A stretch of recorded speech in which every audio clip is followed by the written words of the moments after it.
ఆజ్ఞ ఇచ్చెను. సొలొమోను కుమారుడైన సొలొమోనుకి దావీదు రాజు ఇచ్చిన ఆజ్ఞ, నీవు పనికి పూనుకొనుము. ఏ పనికి పూనుకోవాలి? దావీదు రాజు గారు సొలొమోనుకి తన కుమారుడిగా ఆజ్ఞ ఇచ్చినాడు. ఏ పనికి పూనుకోవాలన్నట్టు చూడండి. దినవృత్తాంతాల మొదటి గ్రంథం 28వ అధ్యాయం, మొదటి వృత్తాంతంలో 28 త్వరగా చదవండి. పరిశుద్ధ స్థలముగా ఉండుటకు ఒక మందిరమును కట్టించుటగా యెహోవా నిన్ను కోరుకున్న సంగతి మనస్సులకు తెచ్చుకొని ధైర్యం వహించి పని జరిగించుము.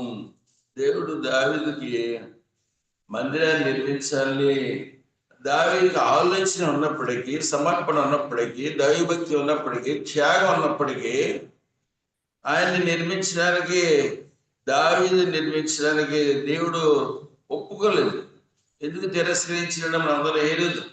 ఎందుకంటే నీవు రాజ్యాలని జయించి అంతేగా ఆ ప్రజల యొక్క రక్తాన్ని ఒలిగించినావు కాబట్టి నువ్వు నా మందిరాన్ని నిర్మించడానికి యోగ్యుడు కాదు, నీ తర్వాత నీ కుమారుడు నా మందిరాన్ని నిర్మిస్తాడని దేవుడు దావీదు యొక్క ఆలోచన తిరస్కరించినాడు. కాబట్టి దావీదు ఏమంటున్నాడు? దినవృత్తాంతము 28:20 చదవండి. మొదటి దినవృత్తాంతం 28:20. మొదటి దినవృత్తాంతంలో 28:20. మరియు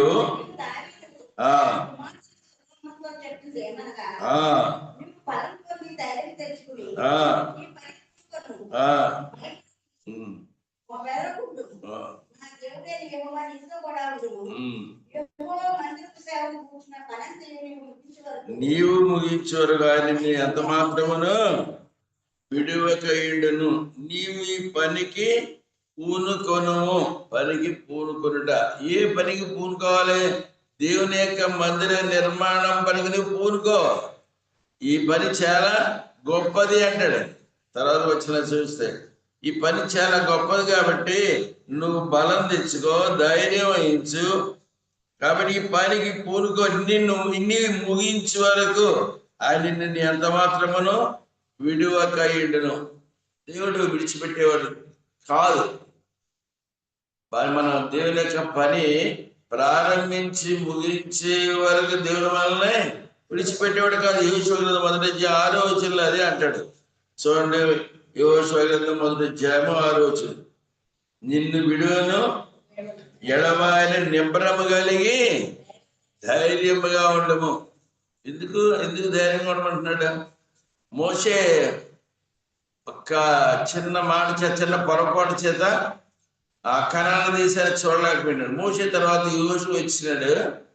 ఆ యెహోషువ దేవుడు మాట్లాడుతూ ఉన్నాడు, నువ్వు ధైర్యంగా ఉండు, ఆ కనాను దేశానికి ఈ ప్రజలైన అందరినీ, ఈ ప్రజల్ని యోర్దాను నది దాటే కనాను దేశానికి నువ్వు నడిపించు.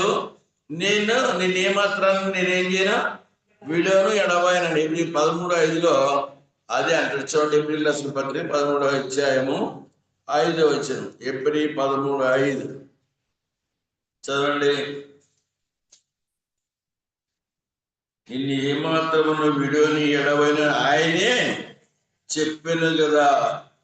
2వ దినవృత్తాంతం 32వ అధ్యాయం 30వ వచనం.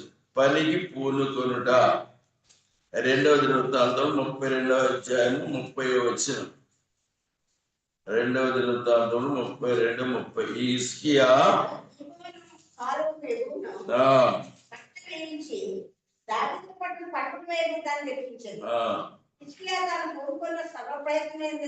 వృద్ధి పొందాడు. ఎందుకు వృద్ధి పొందినాడు? సర్వ ప్రయత్నాలు. ఆయన హిజ్కియా పూనుకొనిన సర్వ ప్రయత్నాల్లో ఏముందట? ఆ క్షీణత లేదు, అభివృద్ధి ఉన్నది అన్నాడు. క్రమక్రమంగా అభివృద్ధి ఉంది. కారణం ఏంటి? అది 32:26 చదవండి. ఎందుకు వృద్ధి? అది హృదయ గర్వం విడిచి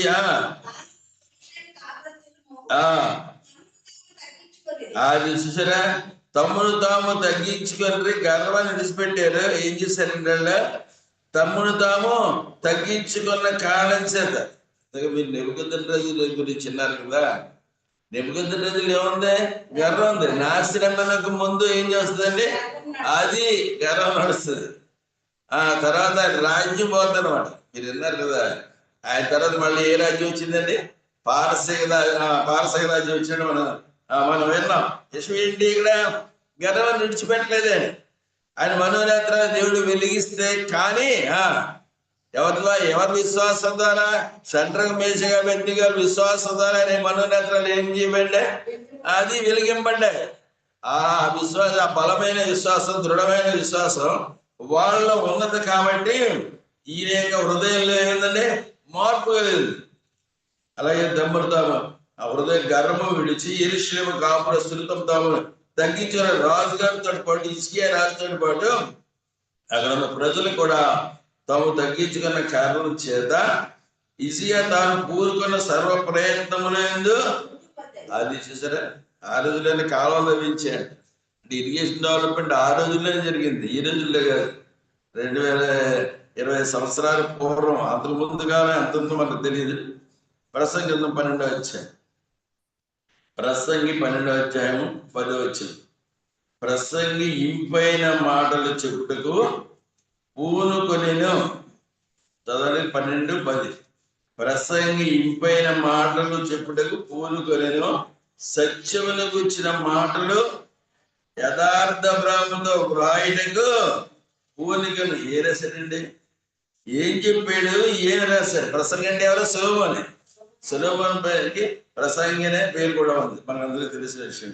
ఇక్కడ ఏంటంటే ఇక్కడ ఆయన ఏంటి, ఏం మాటలు చెప్పాడు, ఏం రాశాడు? మాటలు చెప్పుటకు పూనుకొనెను, వ్రాయుటకు పూనుకొనెను. దేనికి? ఏం మాటలు చెప్పాడు? మొదటి రాజుల గ్రంథం 4వ అధ్యాయం, మొదటి రాజులు 4:32-33 చదవండి. 3000 సామెతలు చెప్పాడు. ఏం చెప్పాడండి? చెప్పుటకు 3000 సామెతలు, 1005 కీర్తనలు. అది రచన చెప్పడం, రెండు కూడా చెప్పాను, రచించను. ఇంకేం చెప్పాడండి? మరియు లెబానోనులో ఉండు దేవదారు వృక్షం ఉన్నాయి కానీ చెట్లన్నిటిని గురించి ఏం చేశాడండి? వ్రాసను. ఏం రాశాడు? ఏం చెప్పాడు? ఏం రాశాడు? 3000 సామెతలు, 1500 కీర్తనలు రచించినాడు. ఏం చెప్పాడండి? చెట్లన్నిటి గురించి రాసినాడంట. అంటే ఏం రాశాడు? తర్వాత ఏం రాశాడు? మృగములు, పక్షులు, ప్రాకు జంతువులు, జలచరముల గురించి. అంటే ఏం రాసినాడండి? సొలొమోన్ గారు ఏం రాసినాడంటే జువాలజీ గురించి రాసినాడు, జంతు శాస్త్రం, అది బాటనీ గురించి కూడా రాశాడు, వృక్ష శాస్త్రం రాసినాడు. ఇంకేం చేశాడండి? జంతు శాస్త్రం కూడా రాశాడండి. జువాలజీ, బాటనీలో ఎవరండి ఎక్స్పర్ట్? సొలొమోన్ రాజు గారు ఎక్స్పర్ట్. ఎక్కడి నుంచి వచ్చింది ఈ జ్ఞానం? ఎక్కడి నుంచి వచ్చింది? మొదటి రాజు 4వ అధ్యాయం, మొదటి రాజు 4వ అధ్యాయం 29-30.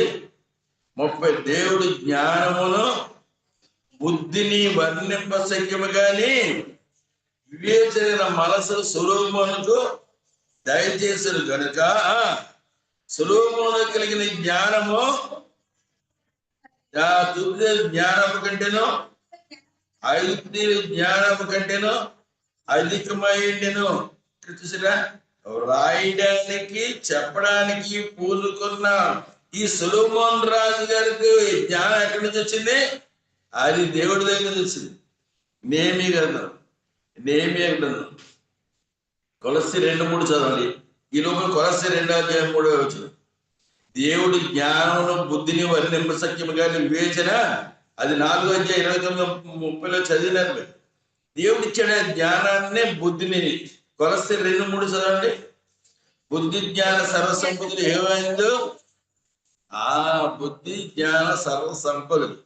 బుద్ధి జ్ఞానం అట ఏంటంటే సంపదలు పోల్చాడు. సంపద ఐశ్వర్యం అనమాట. బుద్ధి జ్ఞానం ఐశ్వర్యంతో పోల్చాడు. బుద్ధిమంతుడు పరమనకు పో జీవవాక్యం వచ్చి జీవ మార్గమున సామెతలు 15:24 చదవండి. బుద్ధి జ్ఞాన సర్వ సంపదలు. బుద్ధిమంతుడు ఏం చేస్తాడంట? సామెతలు 15:24. ఎంత లేట్ అయితే క్రింద ఉన్న పాతాళం తప్పించుకొని బుద్ధిమంతుడు పరమనకు పో జీవ మార్గమున. అది బుద్ధిమంతుడు బుద్ధిహీనుడు. ఎక్కడ మీరు వాళ్ళు ఇల్లు కట్టుకున్నారని మత్తయి సువార్తలో చదువుతారు. బుద్ధిమంతుడు కట్టుకున్న ఇల్లు ఎలా ఉందో, బుద్ధిహీనుడు కట్టుకున్న ఇల్లు. సరే, విషయం ఏంటంటే బుద్ధిమంతుడు బుద్ధిహీనుడు. ఈ బుద్ధి జ్ఞాన సరస్వతం ఎవరైతే ఆయన దగ్గరే ఉన్నాయి.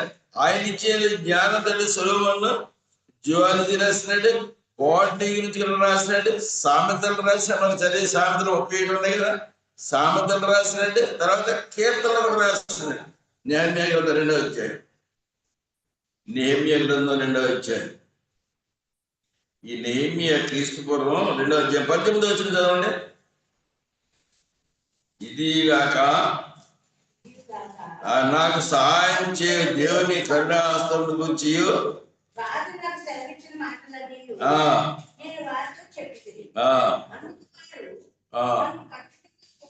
మన కట్టుటకు పూనుకొందము రండి చెప్పి ఈ మంచి కార్యము చేయటకే బలము తెచ్చుకండి.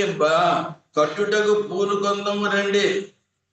ఇక్కడ దైవజన్ భక్త్ సింగ్ గారు ఈ పుస్తకం రాశారు, కట్టుట పూనుకొందం రండి అన్న బుక్ ఒకటి రాశారు. రాసిన పుస్తకాల్లో ఒక పుస్తకం ఉంది. ఏం కట్టాలి? యెరూషలేము ప్రాకారాలు పడగొట్టబడి దాని గుగమాలు అగ్ని చేత కాల్చబడి ఈ విషయాన్ని చెరలో ఉన్న ఎవరికి వినిపించిందండి? నెహెమ్యా వినిపించింది. నెహెమ్యా కన్నీటి ప్రార్థన చేసి, ఉపవాసం ఉండి ప్రార్థన చేసి పారసీక దేశం రాజు దగ్గరికి వెళ్ళినాడు. 2వ అధ్యాయంలో మీరు అంత చదివితే, మీరు సమయం తక్కువ ఉంది కాబట్టి నేను క్లుప్తంగా చెప్తున్నాను. ఆ పారసీక దేశం రాజు దగ్గరికి వెళ్తే ఆ రాజు లేనండి, ఎందుకయ్యా నీకు విచారం ఎందుకు? నువ్వు ఒక హోదాలో ఉన్నావు కదా, గవర్నర్ హోదాలో ఉన్నాడు 12 సంవత్సరాలు అక్కడ. ఆ హోదాలో ఉన్నాడు. రాజు గారికి గిన్నె అందించే హోదా అనమాట అది. ఆ హోదా చాలా విలువైన హోదా అది ఆ దినాల్లో. ఇంత హోదాలో నీకేంటి విచారం? ఎందుకు బాధపడుతున్నా? ఏంటి నీకు వచ్చిన కష్టం ఏంటి? ఎవరు గుర్తించినాడు? రాజుగారు గుర్తించినాడు. ఎందుకంటే సంస్థానాలు రాజుగారితో రోజు కాంటాక్ట్ లో ఉన్నాడు కాబట్టి రాజుగారికి గిన్నెందించే పని ఆయన అప్పగింపబడింది కాబట్టి రోజు ఆయనతో కాంటాక్ట్ లో ఉన్నాడు. కాంటాక్ట్ లో ఉన్న కారణం చేత రాజుగారు, ఎందుకయ్యా నీకు ఈ విచారం? నా పితరుల దేశంలో ఆ యెరూషలేము ప్రాకారాలు పడగొట్టబడి అగ్ని చేత గుమ్మాలు కాల్చబడి కాబట్టి నాకు విచారం వచ్చింది. అక్కడికి నేను వెళ్ళాలి, పర్మిషన్ ఇస్తే వెళ్తానని అక్కడ విజ్ఞాపన చేసినాడు. అక్కడ దేవుడు ఆయన హృదయాన్ని, రాజుగారి హృదయాన్ని కదిలించినాడు. ఆయన పర్మిషన్ ఇచ్చినాడు. ఇక్కడ యెరూషలేముకి వెళ్ళినాడు. అక్కడ యెరూషలేముకి వెళ్ళిన తర్వాత అక్కడ జరిగిన సంగతి ఇక్కడ రాసినాడు అన్నమాట. మనం కట్టుటగా అక్కడ ఉన్న ప్రజలందరితో మనం కట్టుటకు పూనుకొందాం రండి, యెరూషలేము దేవాలయాన్ని కట్టడానికి పూనుకొందాం రండి అని వాళ్ళందరినీ పురుగొల్పి ప్రోత్సాహపరిచి ఉజ్జీవపరిచి పడగొట్టబడే దేవాలయాన్ని మళ్ళా నిర్మించడానికి వాళ్ళందరినీ ప్రోత్సాహపరిచిన సంగతి అదంతా చెప్తాడు. దానికి కొంత వ్యతిరేకం వచ్చింది. అక్కడ ఉన్న ప్రజల్లో దేవుని పని జరుగుతుంటే సాతాను పని కూడా జరుగుతూ ఉంటుంది. అక్కడ దేవుని పని ఎక్కడైతే జరుగుతుందో సాతాను అక్కడ చూడండి, దానియేలు గ్రంథం, నెహెమ్యా గ్రంథం, టోబియా, సన్బల్లటు అని పేర్లు ఉంటాయి. ఇక్కడ అక్కడ 3 ఉన్నారు. వాళ్ళు వ్యతిరేకిస్తూ ఉంటారు. ఈ పని జరిగించడానికి వీళ్ళు వ్యతిరేకం. ఎప్పుడైతే దేవుడు పని జరుగుతున్నారో సాతాను పని కూడా జరుగుతూ ఉంటుంది సైమల్టేనియస్ గా. నెహెమ్యా 2వ అధ్యాయం, నెహెమ్యా గ్రంథం 2వ అధ్యాయము చూడండి. అక్కడ 19వ వచనం. సన్బల్లటును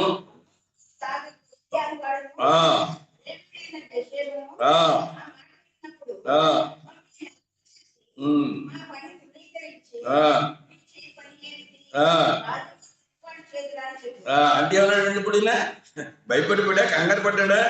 ఏమన్నాడు అక్కడ? అందుకు నేను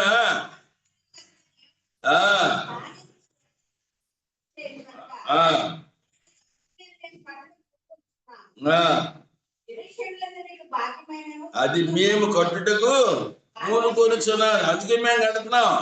ఇది యెరూషలేము కట్టడానికి మీకు ఏ విధమైన సమర్పణ త్యాగం లేదు. ఆకాశము నివాసిన దేవుడు తానే ప్రయత్నాలు నా కార్యము సఫలము చేయ దేవుడికి నేను అది ఆయన మన కార్యాలు సఫలం చేశాడు. ఆయన దేవుని యొక్క కార్యాలు సఫలం చేసే దేవుడు ఒకడు ఉన్నాడని నెహెమ్యా రుజువు చేసి నెహెమ్యా గ్రంథం 6వ అధ్యాయం 15వ వచనంలో సక్సెస్ఫుల్ గా కంప్లీట్ చేశాడు. 6వ అధ్యాయం 15వ వచనం చదవండి. నెహెమ్యా గ్రంథం 6వ అధ్యాయం 15వ వచనం. ఈ ప్రకారంగా 25 దినములు 52 దినములకు చూసారా, రాగాల 52 రోజుల్లో కట్టుబడేశారంటే దేవుని యొక్క పనిని ఆటంకపరిచేవాళ్ళు ఎవరు? నాకు విరోధముగా రూపింపబడి ఏ ఆయుధమో అది. ఆయన విరోధంగా ఎంతమంది వచ్చినా, ఎంతమంది రాజులు వచ్చినా, నలుగురు రాజులు ఎగిరిపోయినారు కదా. అక్కడ మీరు చూసారు కదా, నలుగురు బబులోను సామ్రాజ్యం ఎగిరిపోయింది, తర్వాత పారసీక రాజ్యం, తర్వాత గ్రీక్ రాజ్యం, తర్వాత రోమా రాజ్యం. చూసారా, 4 రాజ్యాలు ఎగిరిపోయింది. దేవునికి విరోధంగా రూపబడి ఏ ఆయుధం కూడా వర్దెలదు. చూడండి, 52 రోజులు కట్టుబడేశారు అంతే. పని పూనుకుంటా. అపొస్తలుల కార్యం 19వ అధ్యాయం, అపొస్తలుల కార్యం 19వ అధ్యాయము 11, 13 వచ్చినారు. అపొస్తలుల కార్యాలు 19వ అధ్యాయము 11, 13 వచ్చినారు. చదవండి. అద్భుతాలు జరుగుతున్నాయి ఇక్కడ. అపొస్తలుల ద్వారా అద్భుతాలు జరుగుతున్నాయి. అద్భుతాలు, సూచక్రియలు, మహత్కార్యాలు జరుగుతా ఉంటే ఏం జరిగింది ఇక్కడ? ఏం జరిగిందండి? యూదుల కళ్ళు తెరవబడి అప్పుడు అతని శరీరం తగిన చేతి గుడ్డలైన రోగములు వారిని విడిచాను, దయ్యములు కూడా వదిలిపోయాను. అప్పుడు దేశచారులు సరే మాంత్రికులు తయారయ్యారు. ఇక్కడ యూదుల్లోంచే దేశ సంచారం చేసేవాళ్ళు మాంత్రికులు. కొందరు యూదులు, కొంతమంది యూదులు చూసినది ఇదంతా. ఈ అద్భుతాలు పౌలు చేత విశేషమైన అద్భుతాలు చేయబడ్డం వీళ్ళు చూసినారు.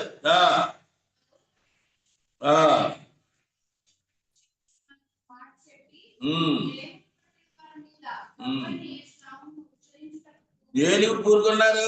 యేసు ప్రభు నామాన్ని ఉచ్చరించడానికి పూరుకున్నారండి. ఓహో, దేవుని యొక్క నామం ఎంత శక్తి ఉందా, ఎంత బలం ఉందా? యెహోవా నామం బలమైన దుర్గం, నీతిమంతులు అందులో పరిగెత్తి. సామెతలు 18:10 ఏమంటాడా? యెహోవా నామం బలమైన దుర్గం, అది ఆ నీతిమంతులు అందులో పరిగెత్తి సురక్షితంగా ఉన్నారా లేదా? అగ్నికొండలో 3 మంటైతే 4 కనపడుతున్నారు. 4 ఆయన ఎవరండి?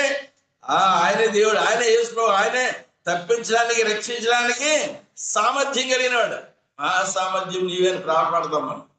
మహాసామర్థ్యం నీవేని ప్రాపడతాం కదా. సామర్థ్యం కలిగిన, శక్తి కలిగిన, రక్షించడానికి, అగ్నిగుండాలని తప్పించి రక్షించడానికి సామర్థ్యం దేవుడు ఒకడు ఉన్నాడని వీళ్ళ 3 యొక్క విశ్వాసం రుజువు చేయబడి నెబుకద్నెజరు మనోనేత్రాలు వెలిగించబడ్డాయి. వీళ్ళ దేవుడు తప్ప ఏ దేవుడు లోకంలో లేడు, ఆయన్ని మీరందరూ పూజించాలని ఆ బబులోను సామ్రాజ్యం అంతటికి ఎవరు ప్రకటించాడండి? వీళ్ళ ప్రకటించలేదు. ఎవరు ప్రకటించాడు? రాజుగానే ప్రకటించేశాడు. చూసారా, అన్ని జనుల చేత కూడా సువార్త ప్రకటింపబడుతున్న సత్యాన్ని మనం, అది వాళ్ళ మనోనేత్రాలు వెలిగించబడినప్పుడు వాళ్ళు కూడా సువార్త ప్రకటిస్తారు. పూలు కొన్నిది వీళ్ళు ఏం చేశారు? ఇక్కడ వీళ్ళకేంటి? యేసు ప్రభు నామం ఎంత శక్తి ఉందన్నమాట. కొంతమంది యూదులు ఇది గమనించినారు. తర్వాత అక్కడ వాళ్ళందరూ దెయ్యాలన్నీ వాళ్ళని తిరగబడతాయి అనుకోండి. అక్కడ సందర్భం ఏంటంటే యేసు ప్రభు నామంలో శక్తి ఉంది. అది వాళ్ళు గమనించింది. అది రోగాలు పోతున్నాయి, అనేక మంది స్వస్థత పొందుతున్నారు. ఇవన్నీ వాళ్ళు గమనించినండి. యేసు ప్రభు నామంలో, యెహోవా నామము అది పరిశుద్ధమైనది. కీర్తన 19:11 ఏమంటాడు? ఆయన నామము పరిశుద్ధమైనది, పూజ్యంపదగినది అంటాడు. Reverend and holy is his name. ఆయన నామంలో బలం ఉంది, ఆయన నామంలో శక్తి ఉంది, ఆయన నామంలో సమాజం ఉంది. అపొస్తలులు 4:12 ఏమంటాడు? ఈ నామం ఏ నామమున రక్షణ లేదు, రక్షణ ఇచ్చే నామం, పూజింపబడే నామం, ప్రతి వాని మోకాలు వంగే నామం యేసు నామమునే. పాపికి రక్షణ పాల్పడతాం కదా. ఏ నామం రక్షణ పొందలేదు. పాపులకు రక్షణ, రోగులకు స్వస్థ, అపవిత్రాత్మల నుండి విడుదల. ఇదంతా ఇవి గమనించినారు. అపొస్తలుల 19:11 వాళ్ళు కూడా ఉచ్చరించడానికి పూనుకున్నారంట. అంటే వీళ్ళు ఫెయిల్యూర్ అయిపోయారు. అందరూ యేసు ప్రభు నామంలో ప్రకటిస్తే కార్యాలు జరగవు. చూసారా, ఎన్నిక చేయబడిన వారు, ఏర్పాటు చేయబడిన వారు అందరు కాదు, అక్కడ అందరూ పూనుకుంటే అక్కడ దేవుని కార్యం జరగదు. అక్కడ దానికి ఏర్పాటు చేయబడిన వాళ్ళు ఉన్నారు, ఎన్నిక చేయబడిన వాళ్ళు ఉన్నారు. అపోస్తలుల ద్వారానే కార్యం జరిగింది. అందరి ద్వారా కార్యం జరగవు. తర్వాత సంగతి మన తర్వాత ఎంత చదివితే అర్థమవుతుంది. యెహెజ్కేలు గ్రంథము 24వ అధ్యాయము, దానియేలు ముందు యెహెజ్కేలు 24:13 చదవండి. 24వ అధ్యాయం 13 చూసారు. అపవిత్రత పోవాలంటే ఏం చేయాలి అడుగుతున్నాడంట. అమ్మి కలిగిన అపవిత్రత కామపవిత్రతే అది నేను నేను పూనుకలను, అది నువ్వు శుభ్రపడి నేను పూనుకున్నాను. అంటే ఇక్కడ ఈ బబులోను రాజు ఇక్కడ చూడండి 24లో 2 ఏమంటాడు? 24:2 నరపుత్రుడా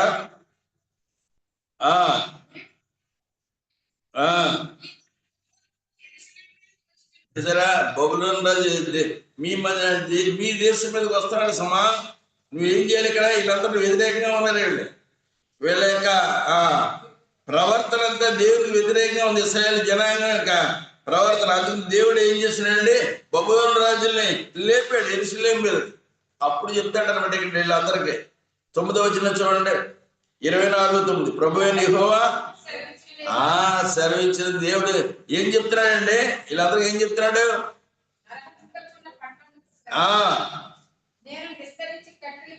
అదంతా వీళ్ళందరూ చెప్తాడు. ఇక్కడ ఎగ్జాంపుల్ చెప్తాడు, ఉదాహరణ చెప్తాడు. కాబట్టి మీరు ఏం చేయాలి? మీకు కలిగిన అపవిత్రత. ఇప్పుడు ఏమంటాడు ఇక్కడ? మీరు అపవిత్రులుగా జీవిస్తున్నారు కాబట్టి, అది మీరు అపవిత్రంగా జీవిస్తున్నారు కాబట్టి మీ మీదకే బబులోను దేశాన్ని పరిపాలించే రాజు పంపిస్తున్నాను. వాళ్ళు దండయాత్ర చేసి మీ రాజ్యాన్ని ఏం చేస్తారు? వాళ్ళు చేపడతారు, మీ రాజ్యాన్ని పరిపాలన చేస్తారు. మీరందరూ ఆయన వస్తువులో వెళ్ళిపోతారు మీరు. అది ఇక్కడ హెచ్చరిక ఇచ్చినాడు. నీ కలిగిన అపవిత్రత నీ కామాలు నిన్ను శుభ్రపరచడానికి నేను పూనుకొని నేను ఏం చేయలేదు. అది ఎన్నోసారి హెచ్చరికించాడు, ప్రవక్తలు పంపించాడు. ఎంతమంది ప్రవక్తలు చెప్పిన వాళ్ళు ఏం చేశారండి? వెనక్కి తిరిగి రాలేదండి. కాబట్టి నువ్వు శుభ్రపడకపోతే, నువ్వు శుభ్రపరచబడి యేసు రక్తం ద్వారా ప్రతి పాపము కడగబడదు, పవిత్రపరచబడుతుంది. అది నూతన బంధం కాలంలో ఉన్న భక్తులైన మనం అర్థం చేసుకోవాల్సింది ఇది.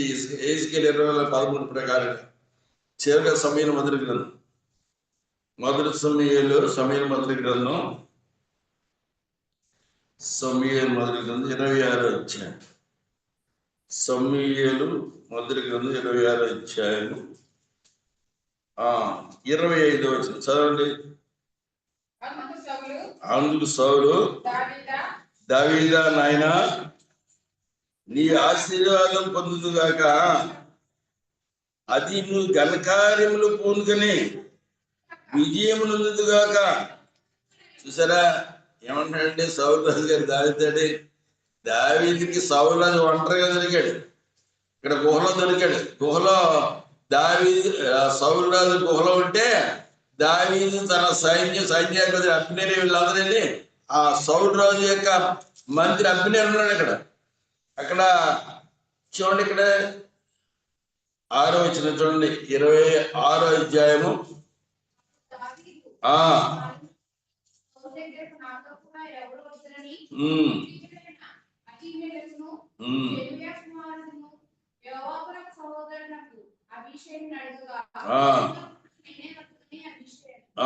ఎనిమిది వచ్చిన చదువుతుంది. అప్పుడు అభిషేక్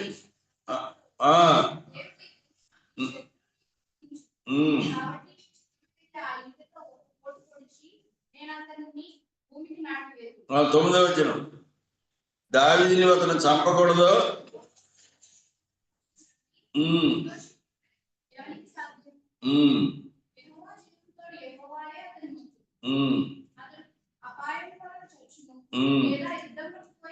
అది 3 రకాలుగా ఆయన మరణిస్తాడు. కానీ నేను దేవుని చేత అభిషేకింపడిన సౌలుని నేను సంహరించను.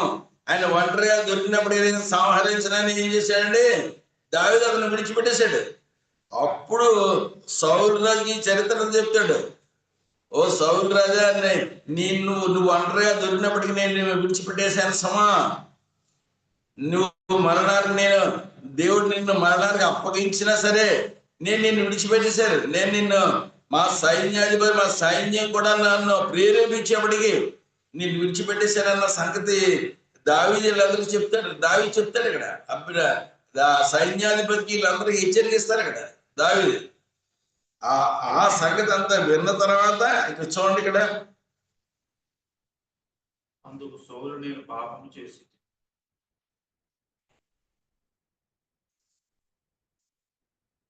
32 వచ్చింది.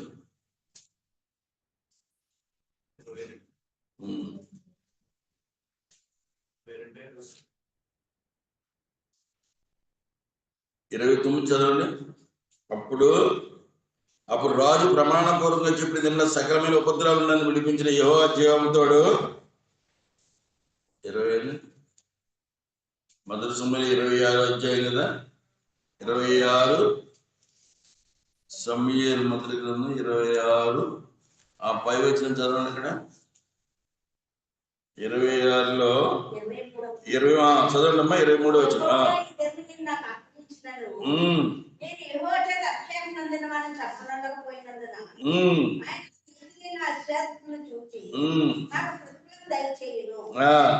అప్పుడు ఏమన్నాడు చూడండి.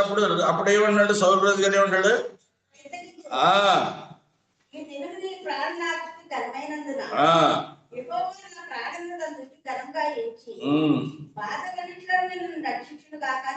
చూసారా, బాధలు నన్ను రక్షించును కాక చెప్పునా. అందుకు సౌలు చూసారా,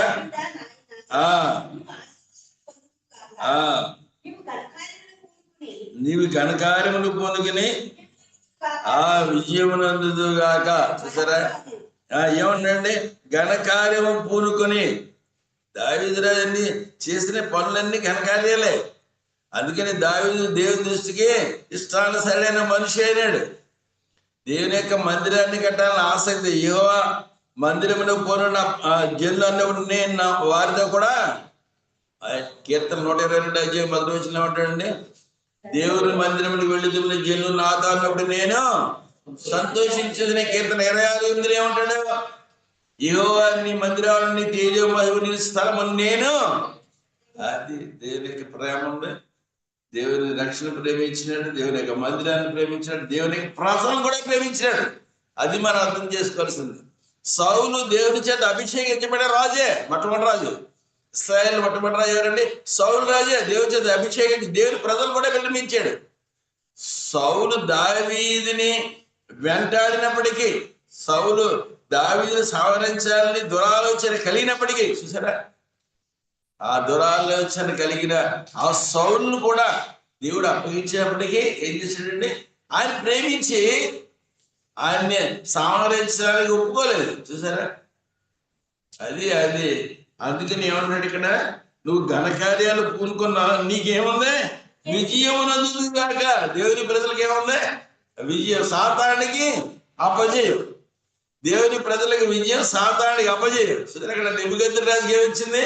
అపజయం. చూసారా, ఆ రాజ్యాన్ని పరిపాలించే రాజుకే ఆ రాజ్యంలోనే అపజయం. అది మనం గమనించాల్సింది. ఆ రాజ్యాన్ని పరిపాలిస్తున్నాడు, ఆ రాజ్యాన్ని పరిపాలించే రాజుకి అపజయమా? చూసారా, తలవంపు అనమాట. అక్కడ ఉన్న అందరి మధ్యలో తలవంపు వచ్చిందని, అవమానం, నింద. చూసారా, దేవుని యొక్క నామంలో దేవుని యొక్క ప్రజలకు ఏముందండి? విజయం ఉంది. ఆ సాతానికి అపజయం ఉంది. కాబట్టి మనం దీనివల్ల గ్రహించాల్సింది ఏంటంటే, నువ్వు పని పూనుకొనుము. దేవుడికి పని పూనుకున్న ఎవరంటే ఇక్కడ నెహెమ్యాకి విజయం. అక్కడ శత్రువులు 3 వ్యతిరేకించినప్పటికీ, టోబియా, సంబలటి వాళ్ళందరూ వ్యతిరేకించినప్పటికీ దేవుని యొక్క కార్యాన్ని ఆపలేకపోయినారు.